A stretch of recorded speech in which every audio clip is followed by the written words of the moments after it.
Marion, elle est chef d'entreprise, elle a un enfant. Tantôt, elle a envie de lui mettre des coups de pelle dans la tronche, et par moments, elle a envie de le manger tellement qu'elle l'aime. Elle me raconte une scène, elle est à la plage, elle passe toute une après-midi avec son enfant, c'est génial, ils rigolent, ils sont en lien, elle adore la plage, donc forcément, bah, son fils, il a aimé a adoré la plage aussi, donc elle est à la fois dans son élément, elle passe un moment formidable avec son enfant.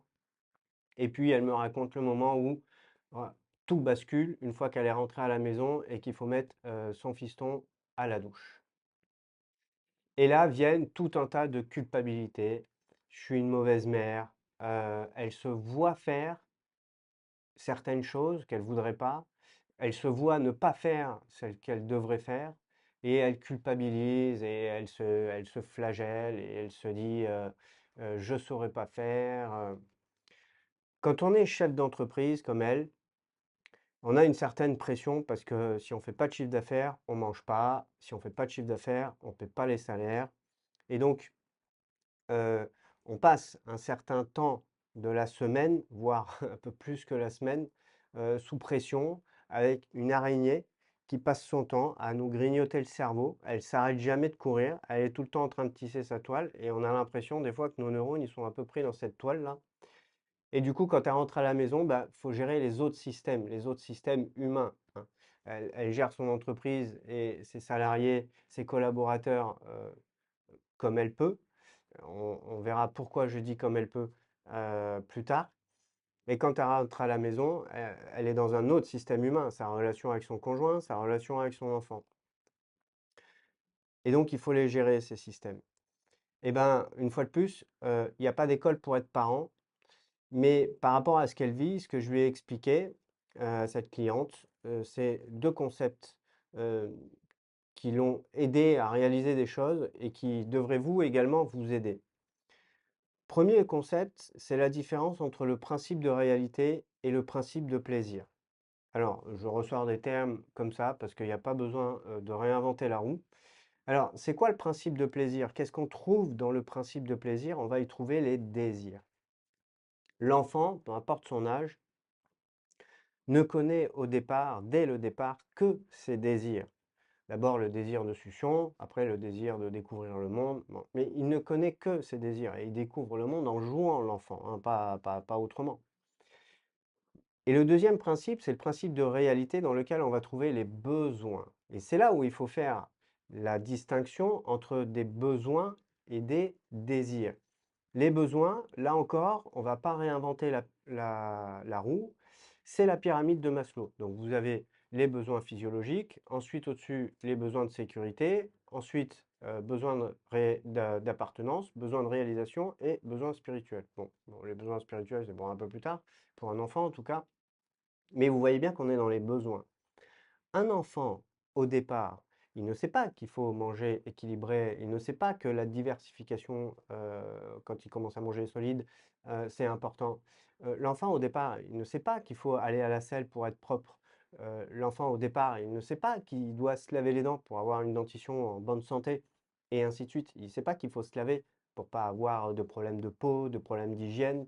Il ne sait pas qu'il faut laver ses affaires à la machine à laver très régulièrement pour avoir des vêtements propres. Il ne connaît pas l'hygiène, quoi, hein. Donc les besoins, l'enfant ne les connaît pas, donc il faut les lui apprendre. Et comment on fait pour apprendre le principe de réalité à un enfant? Bien, c'est la répétition. Mais la répétition, c'est pas 3 fois. Et là, je vous le dis avec énormément d'humilité, parce que vous vous doutez bien que si j'aborde ce sujet avec autant de conviction, c'est que j'ai moi-même eu un trajet d'un père autoritaire, ancien militaire, heu, très dans l'autorité justement, voire l'autoritarisme. Donc je sais ce que ça fait sur un enfant aussi, l'autorité et l'autoritarisme. Et du coup, il a fallu que j'apprenne à apprendre le principe de réalité à mes enfants, bah, en réparant, ce que j'avais abîmé un peu avant. Donc c'est pour ça que je le dis avec beaucoup d'humilité. Mais comment on apprend le principe de réalité à un enfant? En répétant. En répétant les choses, mais avec du calme. Je vais y revenir parce que quand je dis du calme, il y a des choses précises dedans, vraiment très précises. Alors, qu'est-ce qui se passe réellement dans la tête d'un parent qui se met à péter un câble parce que ça fait 4 ou 5 fois qu'il dit: «Va à la douche»? Eh bien, il se passe la chose suivante, c'est que, bon, déjà, on pense que comme on l'a dit 4 ou 5 fois et qu'il ne le fait pas, il se fout de notre gueule, ce qui généralement n'est pas le cas. Il est juste dans son principe de plaisir parce que si vous regardez bien, il ne veut pas aller à la douche parce qu'il n'y trouve aucun intérêt, il n'y a pas de jeu et qu'il est très certainement déjà en train de jouer, de faire quelque chose qui l'amuse, donc dans le principe de plaisir. Et en fait, il y a une chose très précise qui se passe au moment où on va péter un câble, au moment où il y a une bascule émotionnelle qui va se faire et on va un peu se transformer, c'est que le projecteur, à ce moment-là, dans la relation qu'on a avec notre enfant, il est tourné vers nous. Il est tourné sur ce que la relation nous fait vivre à cet instant-là. Et donc, comme on a passé sa semaine à se foutre la pression avec, les clients, avec les collaborateurs, avec son DG, avec son associé, avec qui vous voulez. Vous prenez les crochets, vous y mettez ce que vous voulez dans votre situation, vous allez voir, ça va marcher. Hem, Comme on s'est pris, la tête toute la semaine, quand on rentre en famille, on a envie de vivre des bons moments. On a envie de vivre des bons moments. Le projecteur, il est tourné vers nous et donc à ce moment-là où on bascule, le projecteur, il est tourné vers ce que cette relation à cet instant-là, quand il faut inculquer le principe de réalité, nous fait vivre. Et c'est à ce moment-là qu'on va perdre la patience. Si le projecteur, on le retourne et on le pointe vers l'enfant, il va potentiellement se passer quelque chose, surtout si vous avez compris que le principe de réalité chez un enfant, c'est pas en répétant 4 fois, c'est en répétant 10 000 fois. Alors après, il y a des trucs qu'on peut accélérer avec quelques tips, je vais vous en donner quelques-uns, et à la fin, je vous conseillerai 2 livres à lire. Donc, il s'agit de tourner le projecteur vers l'enfant et de répéter ce dont il a besoin. Tu as besoin d'aller te laver pour des raisons d'hygiène, pour être propre, pour pas avoir de démangeaisons dans ton corps, des plaques toutes rouges, des bébêtes qui vont te courir partout sur le corps, des bébêtes que tu peux pas voir à l'œil nu, mais en attendant, tu en as plein, et si tu vas te doucher régulièrement, tu n'en auras pas trop. Enfin, vous tournez le truc comme vous voulez, vous expliquez avec vos croyances, vos connaissances, bref. Mais tu as besoin d'aller te laver, tu as besoin d'aller te laver les dents, tu as besoin de venir à table maintenant, et pas dans 1 heure et demie parce que tu es en train de jouer. Parce que dans 1 heure et demie, si tu viens à table, il sera trop tard, tu vas te coucher trop tard et tu as besoin de te coucher à l'heure parce que le sommeil, c'est la base du psychisme. Donc, tu as besoin d'avoir une bonne nuit de sommeil pour être en forme demain, pour aller à l'école ou pour faire la balade qu'on a prévue demain ou ainsi de suite. Donc, vous lui expliquez ses besoins. Et du coup, vous ne lui demandez pas de quoi tu as envie. Si vous demandez à un enfant qu'est-ce qu'il a envie de manger, il va vous dire des frites ou des knackis. Donc, vous lui demandez une fois de temps en temps parce que vous voulez lui faire plaisir. Hein. Mais en attendant, vous allez lui expliquer qu'il a besoin de manger équilibré avec des légumes, des fruits, des trucs pas trop sucrés, bref, tout ça, vous allez lui expliquer et vous allez lui expliquer en le répétant 10 000 fois. Voilà. Alors, il y a des choses, on peut les accélérer. Un enfant qui veut pas aller à la douche. Alors la douche, ça peut être délicat selon l'âge qu'il a. Mais un enfant qui veut pas se mettre en pyjama, qui veut pas aller se laver les dents, vous lui dites, allez viens, on y va ensemble. On va se mettre en pyjama ensemble parce qu'il est l'heure d'aller se mettre en pyjama et que après le repas, tout le monde doit être prêt. Allez, viens, on va ensemble se laver les dents. Parce que l'enfant, ce qu'il veut, c'est être en lien. Écoutez bien ce que je dis. L'enfant, ce qu'il veut, c'est être en lien. Donc, s'il n'a pas de lien quand vous êtes calme, il va faire des trucs qui vont vous faire péter les plombs pour avoir du lien, même si c'est du lien mauvais, entre guillemets, mais il va vouloir son lien. Donc si vous lui dites: «Viens, on va se laver les dents ensemble», il a son lien, vous lui répétez 10 000 fois le principe de réalité, et puis petit à petit, quand vous lui direz: «Maintenant c'est l'heure d'aller se laver les dents», il va y aller tout seul en sautant. Au bout d'un moment, ça va pas être pareil s'il a 4 ans que si, ça n'a pas été bien installé et que maintenant il a 13 ans, évidemment. Parce qu'il y a un petit principe qui va pas vous faire plaisir, hein, mais de toute façon je suis pas là pour vous faire plaisir, mais il y a un petit principe. principe que pareil, je mesure avec beaucoup d'humilité, c'est que si on a mal fait un truc pendant 4 ans, il va nous falloir presque 4 ans pour le réparer. C'est un exemple, mais on n'en est pas très loin. Euh, alors, pourquoi je vous disais tout à l'heure dans le calme? Parce que l'enfant, il veut du lien. Et le lien, le bon lien, celui qui est normal, celui qui est sain, celui qui aide l'enfant à se construire naturellement, encore une fois, je le dis avec énormément d'humilité, mais c'est le lien de l'engagement social. Et il se trouve qu'il y a un système nerveux qui porte ce nom, le système nerveux de l'engagement social. Alors du coup, je suis très rapidement obligé un petit peu de vous expliquer ce que sont les différents systèmes nerveux, hein. Bon, aujourd'hui, c'est quelque chose qui est assez connu selon comment c'est présenté, mais bon, pour moi, il y a 4 systèmes nerveux. Il y a un système nerveux qui fonctionne en permanence. C'est le système, alors, pour entrer dans les mots un peu techniques, parasympathique dorsal. C'est lui qui, quoi qu'il arrive, il fait fonctionner votre système cardiovasculaire à un minimum qui vous permet de rester en vie.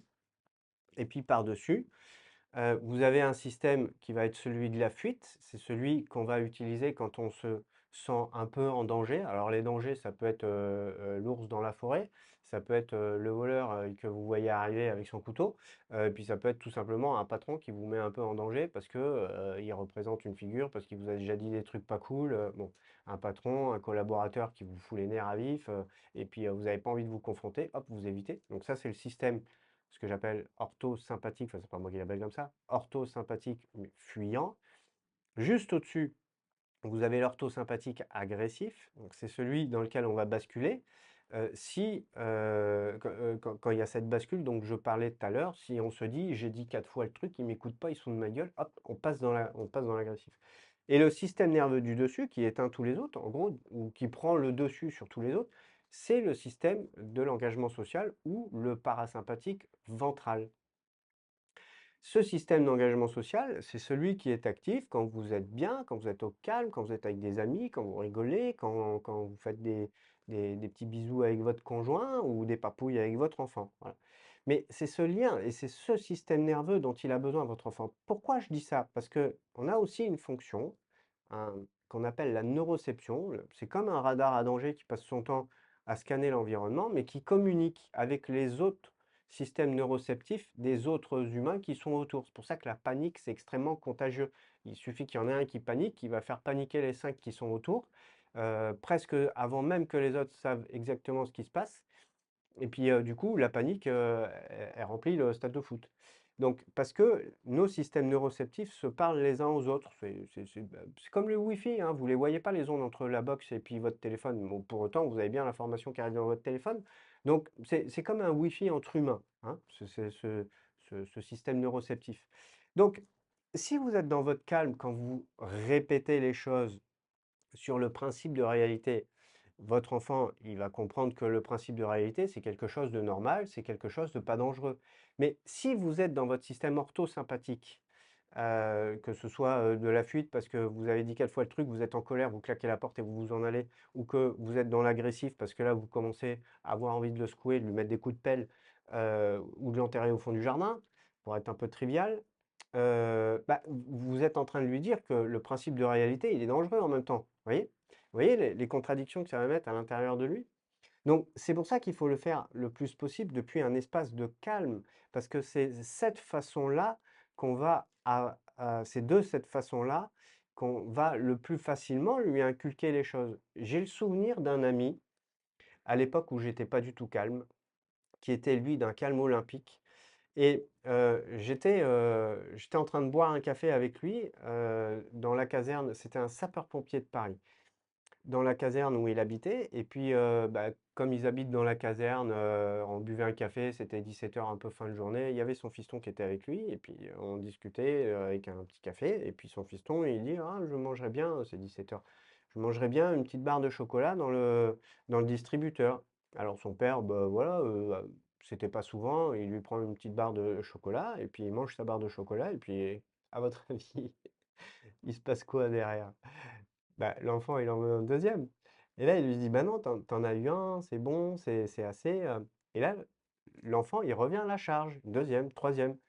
Et j'ai été vraiment épaté par le calme, dans lequel cet ami était pour lui répéter, mais presque 20 fois, bah non, t'en as déjà eu un, ça suffit. Alors que moi, si ça avait été mon enfant à l'époque, je pense que je me serais fâché. Et vous vous doutez bien que son enfant à lui, bah, c'était un enfant plutôt calme, hein. Forcément, il avait... Parce que les enfants ne font pas ce qu'on leur dit, les enfants, ils font ce qu'on leur montre, hein. Donc, comme il avait un père très calme, eh ben, lui, c'était un enfant qui était relativement calme. Bon, ça ne veut pas dire que s'il bouge dans tous les coins, c'est on n'est pas suffisamment calme. Mais il y a quand même ce principe que l'enfant, il fait pas ce qu'on lui dit, il fait ce qu'on lui montre pour la simple et bonne raison, c'est que l'activité neuroélectrique de son cerveau entre 0 et 7 ans, donc avant l'âge de raison, hein, avant qu'il se demande, mais c'est quoi ce Père Noël? C'est quoi les cloches à Pâques? C'est quoi la mort? Et puis, comment on fait les bébés? Donc, avant qu'il arrive à cet âge-là, l'activité neuroélectrique de son cerveau est à peu près au même niveau que quand on est en état d'hypnose. Donc, en fait, c'est une éponge. Donc, en fait, il va prendre les comportements de ses parents, entre autres pour ces raisons-là. Entre autres. Parce qu'évidemment, c'est pas unifactoriel. Vous vous en doutez. Donc, elle est là l'importance de répéter le principe de réalité, de répéter à l'enfant quels sont ses besoins qu'il ne connaît pas. Alors évidemment, c'est pas la même chose à 3 ans qu'à 7 ans, qu'à 12 ans, qu'à... hein, vous avez compris, évidemment.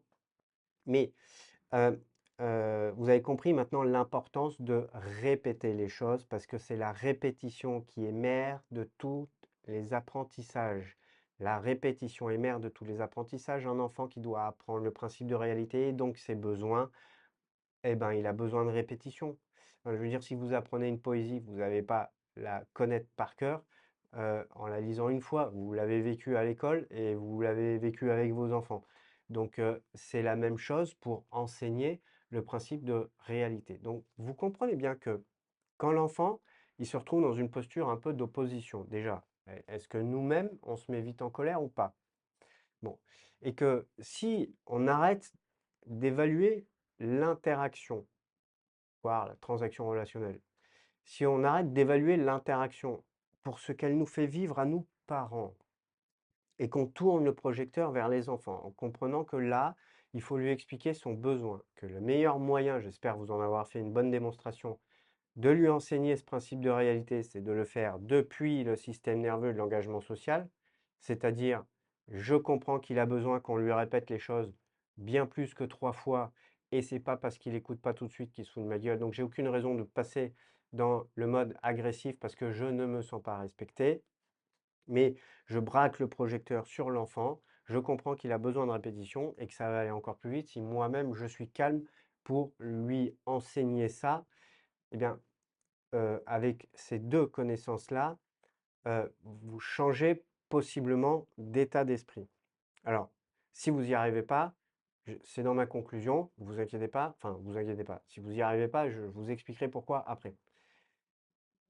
Maintenant, pour achever d'essayer de vous convaincre là-dedans, parce qu'encore une fois, vous vivez de la pression, vous avez votre entreprise, vous êtes entrepreneur, si vous n'avez pas votre chiffre d'affaires, vous ne mangez pas à la fin du mois, vous êtes en mode survie déjà, hein, juste peut-être en étant au travail. Et donc quand vous rentrez à la maison, vous voulez du calme et donc vous évaluez les interactions en fonction de vos besoins et de ce que les interactions vous font vivre. Bon, mais si on essaye de décaler le projecteur, d'accord, sur l'enfant, parce que c'est ça notre travail. Notre travail, c'est bien d'éclairer, c'est pour ça que cette analogie du projecteur, elle est intéressante pour moi, d'éclairer l'enfant et le chemin qu'il y a devant lui. On éclaire l'enfant devant ses pas, en fait. Donc on tourne le projecteur vers l'enfant, ces besoins-là. Bon, mais j'ai envie de, pour achever de vous convaincre, de vous amener sur encore une autre notion, c'est celle des signes de reconnaissance positifs et des signes de reconnaissance négatifs. Alors, c'est quoi un signe de reconnaissance positif? C'est: regarde papa, j'ai fait un dessin. Ah, tu as fait un dessin, il y a de la couleur, c'est pas mal, je l'aime beaucoup moi, il me plaît. Et toi, comment il te plaît? Voilà, vous êtes dans une interaction qui est positive avec votre enfant, un dessin ou autre chose, ok. Donc quand vous le validez ou quand il revient de sa journée d'école, il dit bah je suis plutôt content parce que du coup j'ai bien récité ma poésie ou je sais pas quoi, ou j'ai réussi à faire ça, bah on le valide là-dedans, on lui dit bah c'est bien et tout, on lui donne des signes de reconnaissance positifs, ce qui alimente un peu son amour de lui-même et surtout sa confiance en soi. C'est Bon, je ne vais pas développer ce qu'est l'estime de soi parce que ça va rallonger cette vidéo. Ça pourrait, si ça vous intéresse d'ailleurs, mettez-le dans les commentaires et puis j'en ferai une autre capsule sur ce qu'est l'estime de soi. L'estime de soi, c'est amour de soi, confiance en soi, image de soi. Euh, les signes de reconnaissance positifs, donc valident un peu l'enfant. Alors que les signes de reconnaissance négatifs, c'est pas bien, patati et patata. Alors, les signes de reconnaissance négatifs ne font jamais du bien. Et qu'est-ce qu'on fait tous, généralement? Vous allez voir où je veux en venir. C'est que quand nous, on a défini un cadre. Alors, des fois, il est plus ou moins nébuleux, ce cadre. Mais bon, imaginons qu'on a défini un cadre. Ce qu'on a l'habitude de faire, c'est que quand l'enfant il sort du cadre, on lui donne un signe de reconnaissance négatif. On lui donne une petite claque, on lui dit tac tac, reviens dans le cadre, et puis on va lui dire, avec un peu d'agacement, avec pourquoi pas une critique négative, voire des trucs un peu plus durs, évidemment. Alors après, souvenons-nous de notre enfance à nous, hein, et puis les exemples, on les a, hein, de toute façon. Euh, à votre avis, la question que je vous pose, c'est qu'est-ce qui est le plus intéressant pour la construction d'un enfant? C'est de recevoir des signes de reconnaissance négatifs à foison quand il est dans le cadre, ou de recevoir des signes de reconnaissance négatifs quand il sort du cadre? Qu'est-ce qui va l'aider à se construire correctement, à votre avis? Voilà. Et alors, donnez-moi vos avis dans les commentaires, dites-moi si ça vous énerve, allez-y, dites-le moi aussi, il n'y a pas de problème. Mais je vous laisse avec ça, ok? Et les, non, je ne vais pas vous laisser qu'avec ça, je vais vous laisser avec une dernière information quand même. C'est que les signes de reconnaissance négatifs, comme les signes de reconnaissance positifs, on peut les donner dans deux dimensions de l'enfant. On peut le donner dans les dimensions du faire. L'enfant a fait ça, on lui dit c'est bien ou c'est pas bien. Et on peut lui donner dans la dimension de l'être. Tu es ceci, tu es cela, ah, tu es ceci, ah, tu es cela. Donc à votre avis, une fois qu'on a compris ça, euh, comment l'enfant se construit avec ces histoires de signes de reconnaissance positifs et de signes de reconnaissance négatifs en fonction de comment on les donne. Voilà. Donc, je vous laisse avec cette question. N'hésitez pas à me relancer dans les commentaires. Si la vidéo a été postée récemment, j'essaierai d'y répondre. Maintenant, si malgré tout ce que je vous explique, dès ce soir, c'est impossible à mettre en œuvre. Dès ce soir, vous avez des bascules et vous pétez les plombs. Bon, il y a différentes options possibles, mais il y a une explication qui, là, si vous ne me connaissez pas, vous allez découvrir mon modèle, mon modèle à moi que j'ai développé depuis plus de 10 ans dans mes accompagnements. Ça fait presque 12 ans que j'accompagne des chefs, aujourd'hui des entrepreneurs et des chefs d'entreprise. Le modèle est le suivant. On vit de problématiques dans le présent, les états de sidération qui ont été installés dans le passé et qui sont restés figés, qui ont des conséquences dans le présent. Et le passé, il est structuré en plusieurs dimensions. Vous avez la dimension du temps personnel, ce que vous avez vécu entre ce matin et quand vous étiez dans le ventre de votre mère. Vous avez la dimension du temps transgénérationnel. Alors, il y a les habitudes de la lignée, et puis il y a les informations transgénérationnelles. C'est ça dont je parle, moi. Donc, quand vous avez un ancêtre qui a vécu un grave traumatisme, eh ben, il a vécu forcément avec ce grave traumatisme un état de sidération qui a duré plus ou moins longtemps. Et quand vous vivez un état de sidération, le système physiologique, il est sidéré, la neurologie du cerveau se grippe, et la conscience conscience, elle reste figée dans un espace-temps avec une information. Bon. Et donc tout ça, ça crée des informations qui ne sont pas forcément dans la réalité, donc pas objectivables, mais qui sont dans le réel. Hein, le réel, c'est toutes les potentialités desquelles émerge la réalité ou les réalités, ou la réalité collective ou la réalité individuelle. Donc ces informations, elles ne sont pas dans la réalité, elles sont dans le réel. Vous avez une troisième ligne de temps qui est la ligne que j'appelle l'histoire exogène profonde, encore un peu plus loin que l'arbre généalogique. Euh, et en fonction de comment tous ces états de figement, s'ils sont nombreux, comment ils tricotent plus ou moins ensemble, ça vient mettre dans le présent des états adaptatifs de survie et des réactions qui sont en lien avec tout ce qui a été figé, et puis aussi des habitudes, de la culture intrafamiliale, il y a tout un tas de choses. Mais ces états de figement, ils sont liés à la survie, donc ils viennent automatiquement déclencher des programmes de survie ou des programmes adaptatifs de survie. Donc, ça prend énormément de temps, énormément d'intention, de décision, de conscience, de chemin à parcourir. Ça va prendre de l'énergie, ça va prendre du temps de modifier votre comportement dans votre présent, dans votre éternel présent, hein, je parle en fait, hein. Si vous avez beaucoup de choses qui sont figées, mais c'est possible. Et pour partie, j'ai envie de dire que j'en suis un peu la preuve, mais pas pour tout.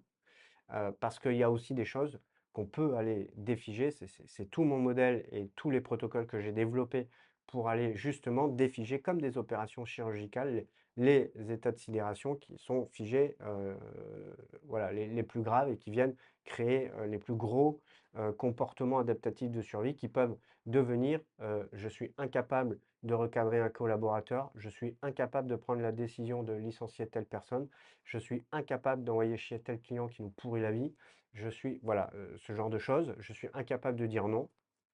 Et quand je rentre à la maison, bah, vous retrouvez ces problématiques-là dans votre quotidien au sein du système couple, au sein du système famille, avec les enfants. Voilà, parce que vous avez de la masse, c'est comme si vous aviez une remorque de cailloux aux fesses. Voilà, mais c'est jamais perdu, mais vous savez que si vraiment vous vous voyez faire et que ça ne correspond pas à ce que vous voulez faire, ou au contraire, vous vous voyez ne pas réussir à faire ce qu'il faudrait faire, bon, bah, il y a des choses à défiger. Et puis, si vous êtes tout seul, si vous n'avez pas les moyens de vous faire accompagner, eh bien, il y a, pour le sujet que j'ai abordé aujourd'hui, notamment ces deux tips qui peuvent vous permettre de vraiment déclencher des changements de position pour observer un même événement. Parce que si vous vous mettez en colère avec vos enfants, c'est parce que vous vivez très certainement l'injustice ou un truc dans le genre de «je suis pas respecté», donc la colère monte parce que toutes les émotions ont une fonction et la fonction de l'émotion dans les 4 émotions de base, la fonction de la colère, c'est se faire respecter. Donc c'est bien parce que vous vous sentez pas respecté qu'on va se mettre en colère. Mais si on tourne le projecteur en comprenant de quoi l'enfant a besoin et que c'est pas parce qu'il est en opposition et qu'il nous a dit 15 fois non qu'en fait il se fout de nous, si on arrive à comprendre ça, on peut changer euh, notre position d'observation, notre compréhension et ce qu'on vit dans le lien. On tourne le projecteur vers l'enfant, on arrête de s'interroger sur ce qu'on est en train de vivre et on se soucie plus de ce dont l'enfant a besoin. Et je vous garantis que il va rentrer dans le principe de réalité. Ça va prendre du temps en fonction de l'âge qu'il a et en fonction de comment ça a été plus ou bien amené avant, mais il va rentrer dans le principe de réalité. Voilà, j'espère que cette capsule vous a plu.